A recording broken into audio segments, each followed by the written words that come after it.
Egypt's president ratifies islands deal with Saudi Arabia.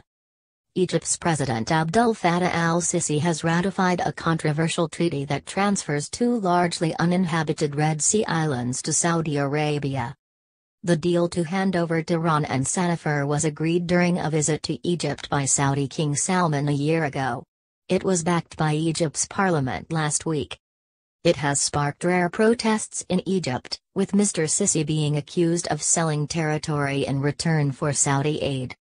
However, illegal battle over the island's status continues. One Egyptian court has annulled the handover decision, while another court has upheld it.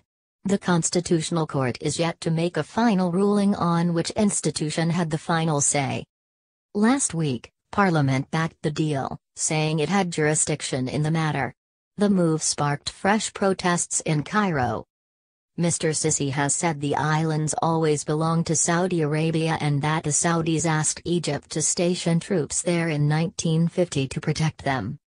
Opponents accuse Mr Sisi of violating the constitution and handing over the islands to please Saudi Arabia, which has backed him financially since he led the military's overthrow of his elected Islamist predecessor, Mohammed Morsi, in 2013.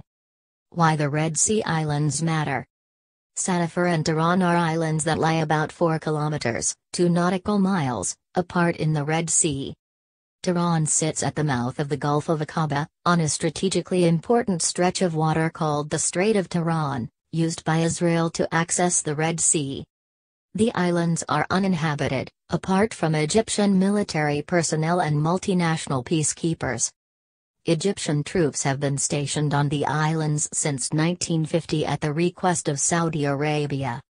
Israel captured the islands in 1956 and 1967, subsequently returning them to Egypt both times.